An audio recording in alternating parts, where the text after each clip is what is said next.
সকলকে নমস্কার।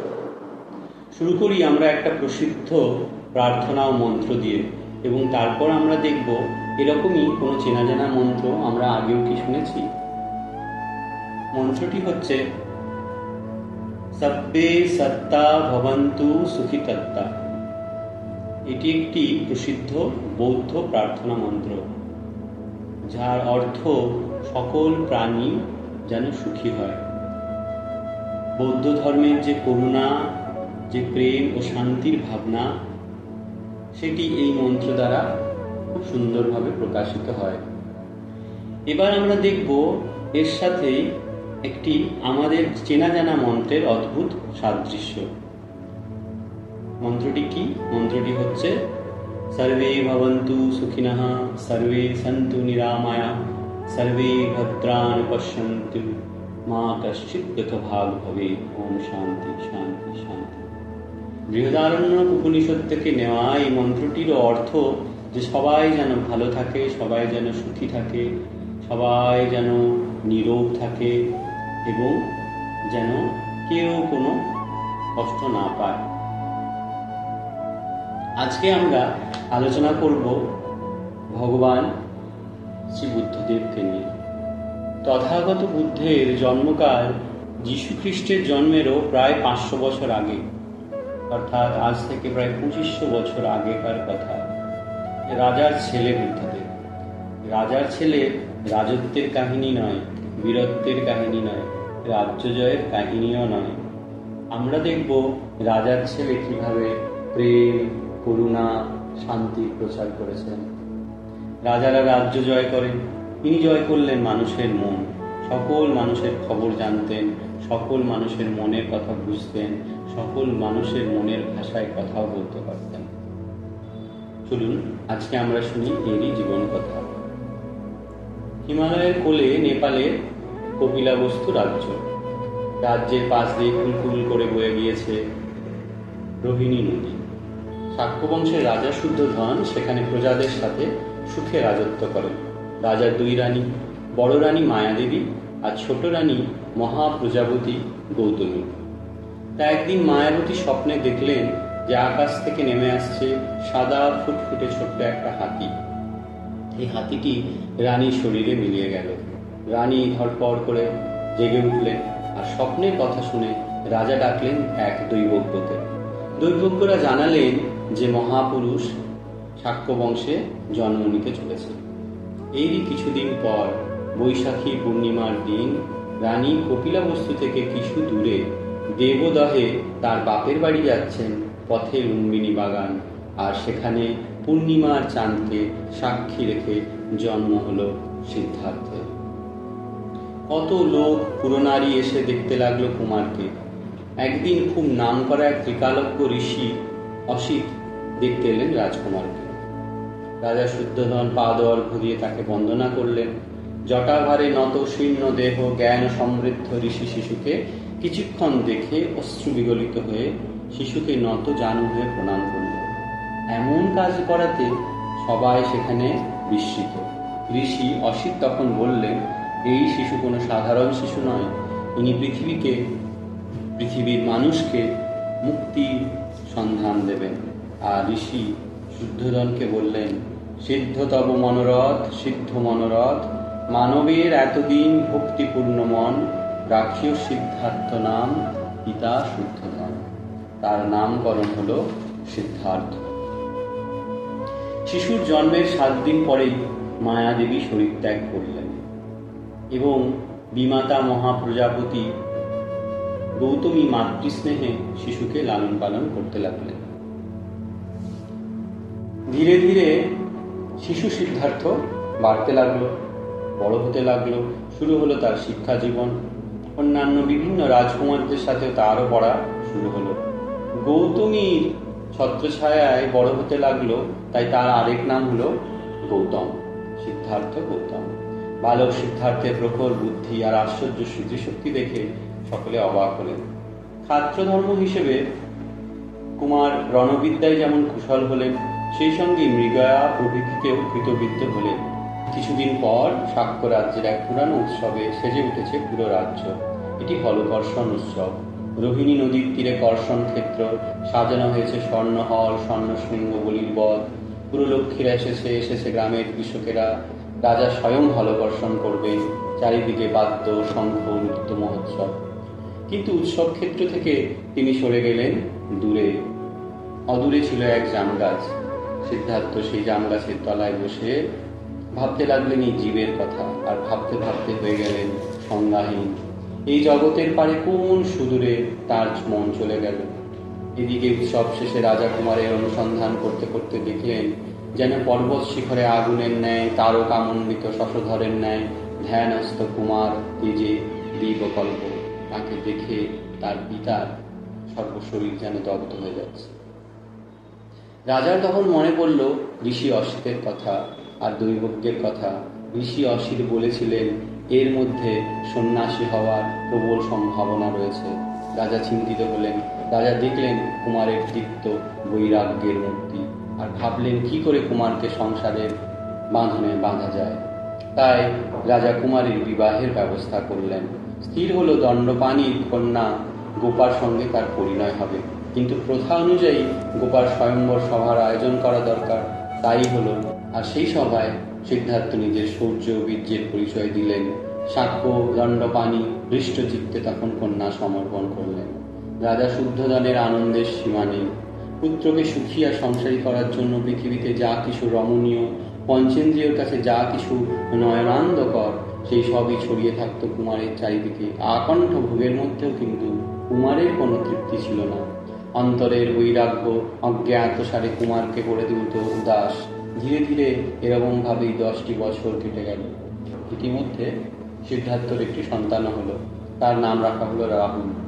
নরপতি শুদ্ধোধন এখন পরম কৃত, কারণ সে জানে এই নবজাত শিশুই সেই স্বর্ণ শৃঙ্খল যা তার আদরের তার সন্তান সিদ্ধার্থকে সংসারে আটকে রাখবে। এই স্বর্ণ শৃঙ্খল ভেদ করে কিছুতেই কুমার সংসার ত্যাগ করতে পারবে না, এই ছিল রাজার ভাবনা। কিন্তু শৃঙ্খলিত বন্য হাতির চিত্ত যেমন অরণ্যের দিকে ধেয়ে যায়, কুমারও সেরকম চাইলেন ক্রমবর্ধমান মায়ার পাশ থেকে বেরিয়ে যেতে। কুমার তার পিতার কাছে একদিন আজ্ঞা চাইলেন রাজ্য বিহারের জন্য। রাজা এখন নিশ্চিন্ত, তাই তিনি দিয়ে দিলেন অনুমতি। রাজকুমার অশ্ববাহিত রথে বের হলেন নগর ভ্রমণে। রাজার নির্দেশে সমস্ত নগর সুসজ্জিত।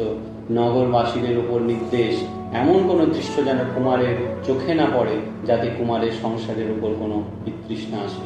রাজার চেষ্টা আপাতত সফলই হলো। নগর ভ্রমণ করতে করতে গৌতমের মনে হলো জীবনে শ্রম, দারিদ্র, ক্ষুধা আছে, তবুও জীবন বেশ মধুরী। রথ এগোতে লাগলো। প্রথম পরিচয় হলো জরার সাথে। কুমার প্রথমে দেখলেন এক শীর্ণ অথর্ব বৃদ্ধ পথ দিয়ে হাঁটছে। মাথায় তার চুল নেই, মুখে দাঁত নেই, হাতগুলো কেবল কাঁপছে। দৃষ্টিশক্তিহীন বৃদ্ধ, কানেও শোনে না। অস্থি চর্মসার একটি দেহ লাঠিতে ভর করে চলছে। সিদ্ধার্থ এমন দৃশ্য দেখে শিহরিত হলেন। চালক ছন্দক সিদ্ধার্থের প্রশ্নের উত্তর দিলেন। তিনি জানালেন যে লোকটি জরাগ্রস্ত এবং এই জরা জগতের সমস্ত প্রাণী জগৎকে একদিন গ্রাস করবে। যশোধরা, রাহুল, শুদ্ধোধন, কুমার নিজেও একদিন বিকল ও নিষ্ক্রিয় হয়ে উঠবে। ভয়ে শিউরে উঠলেন কুমার এই কথা শুনে। এর থেকেও ভয়ানক দৃশ্য কুমারের দৃষ্টিপথে আবার ঘুরল। তিনি দেখলেন একটি জীবন্ত মানুষ, যার গায়ের চামড়া বিবর্ণ, স্থানে স্থানে তামার রং ধরেছে, আবার কোনো কোনো অঙ্গ গুলে গুলে পড়ছে। এই কি বিভৎস দৃশ্য!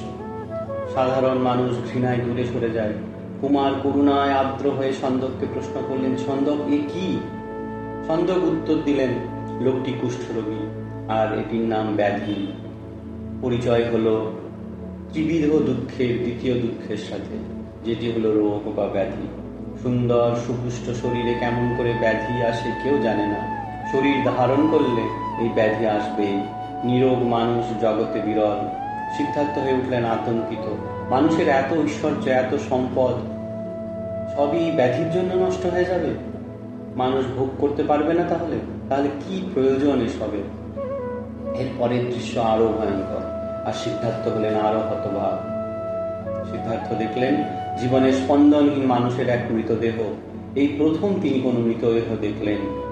এই মানুষের সমস্ত আশা, কামনা, বাসনা, সমস্ত আনন্দ চিরদিনের জন্য স্থির হয়ে গেছে। কুমার দেখে অত্যন্ত বিচলিত হলেন। এমন সময় তার চোখে পড়ল এক অপূর্ব দৃশ্য। সামনে সৌম্য মাধুর্যমণ্ডিত দিব্য দর্শন এক সন্ন্যাসী। এই প্রশান্ত চিত্ত শান্ত পুরুষ নয়ন কখনো ঊর্ধ্ব দিকে তোলেন না, কেবল সম্মুখস্থ চারিহস্ত পরিমিত ভূমি অবলোকন পূর্বক গমন করছেন। ভিক্ষাপাত্র গ্রহণ করে সুপ্রশান্ত ভাবে বিচরণ করছেন, উদ্ধত বা অবনীত নন। এ কে? ছন্দক তখন উত্তর দিলেন, এ ব্যক্তি সন্ন্যাসী, এ ব্যক্তি ভিক্ষু। তিনি সমুদয় বাসনা পরিত্যাগ করেছেন জীবনে, তাই সুবিনীত এর আচরণ। এর মধ্যে রাগ নাই, দ্বেষ নাই। ইনি ভিক্ষান্নে জীবন ধারণ করেন। কুমার যেন নতুন পথের সন্ধান পেলেন। তিনি স্মরণ করলেন পণ্ডিতদের কথা, জ্ঞানীদের কথা, জানলেন যে প্রবজ্জায় সুখ আছে। এখানে আমরা একটু থামব এবং দেখব যে সিদ্ধার্থের জীবনের এই যে তিনটে দুঃখ বা ত্রিবিধ দুঃখের সাথে পরিচয় এবং তারপরে এক নতুন পথের সন্ধান পাওয়া এবং সেই জন্য চেষ্টা করা, এর সাথে কোথাও আমাদের নিজেদের জীবনেরও একটা মিল আছে। আমরা প্রত্যেকে যখন শিশু থাকি, শৈশব বেলায় আমাদের পিতামাতারাও আমাদেরকে এমন করে রাখেন, এমন করে গড়ে তোলেন যেন জীবনের দুঃখ কষ্টগুলো, জীবনের দায়ী দায়িত্বগুলো থেকে আমরা যেন মুক্ত হয়ে থাকতে পারি। তারপরে ধীরে ধীরে যখন আমরা বড় হতে শুরু করি, তখন আস্তে আস্তে জীবনের, সংসারের যত মলিনতা বা এই জরা ব্যাধি মৃত্যু ইত্যাদির সাথে আমাদের ধীরে ধীরে পরিচয় হয় এবং মানুষও হয়তো বা আমরাও হয়তো কোথাও বিচলিত হয়ে পড়ি সিদ্ধার্থের মতোই। এরই মধ্যে কিছু মানুষ যারা সিদ্ধার্থের মতো নতুন পথের সন্ধান পেতে ইচ্ছুক হয়, তারা হয়তো তাদের জীবনে একজন গুরুর সন্ধান পায় বা তাদের জীবনে হয়তো প্রবেশ ঘটে এমনই কোনো সাধুর, এবং সেখান থেকেই হয় নতুন এক শুরু। সিদ্ধার্থ বললেন রথ ঘরের দিকে ফেরাতে। সারথি ছন্দক রথ ঘরের দিকে নিয়ে গেল। গৌতম আর কিছুই বলল না, তিনি তো চিন্তা সাগরে নিমগ্ন। প্রাসাদে ফিরে গৌতম নতুন দৃষ্টিতে সব কিছু দেখতে লাগলো। সবুজ ঘাসের গালিচা, মনোরম পুষ্পোদ্যান, কলনাদিনী স্রোতস্রোতী, সকলই তার মনে হলো ছেলে ভুলানো খেলনা। তার মনে হলো এতদিন যেন তার নিকট থেকে সত্যকে ঢেকে রাখা হয়েছে, এবং তার মনে হলো জীবন আর মৃত্যু যেন একটা দুঃস্বপ্ন। কি রূপে আমরা এই জীবন মৃত্যু মোহনিদ্রা থেকে বাঁচতে পারি, জাগতে পারি। জ্যোতিষীদের ভবিষ্যৎবাণী সফল করে মানবের এই ত্রিবিধ দুঃখ গৌতমকে করে তুলল অস্থির। তার আহার নিদ্রা সমস্তই ভুলে গেল। চিন্তামগ্ন রাজকুমার বিষণ্ণ মনে রাজপ্রাসাদে এসে পিতার ঘরে প্রবেশ করল। পিতা সাদরে অভ্যর্থনা করলেন। সিদ্ধার্থ কৃতাঞ্জলি পুঁতে পরিব্রাজক জীবনের জন্য অনুমতি চাইলে চলল পিতার পুত্রের যুক্তির বাণ নিক্ষেপ। শেষে রাজা নিরস্ত হলেন। জরা ব্যাধি মৃত্যু এই ত্রিবিধ দুঃখের থেকে উদ্ধারের জন্য রাজা কোনো উপায় বাতলে দিতে পারলেন না। সেদিন চৈত্র পূর্ণিমা, জ্যোৎস্নায় ভরা পৃথিবী। কুমার গৃহত্যাগের সংকল্প নিলেন। চুপি চুপি সন্তর্পণে তিনি তার ঘুমন্ত পত্নীর শয্যাপার্শ্বে গেলেন। অতি সন্তর্পণে পর্দা সরিয়ে যশোধরার মুখ নিরীক্ষণ করলেন তিনি চৈত্র পূর্ণিমার চাঁদের আলোয়। তখনই তিনি তার মনের ভেতরের সত্যিকারের সংগ্রাম অনুভব করলেন। বিদায় নেওয়ার জন্য তিনি আবার পত্নীর শয্যাপার্শ্বে গেলেন। আবার তিনি যশোধরার শান্ত মুখশ্রী দেখলেন। পত্নীকে জাগানোর সাহস গৌতমের হলো না। তিনি পড়লেন বেরিয়ে।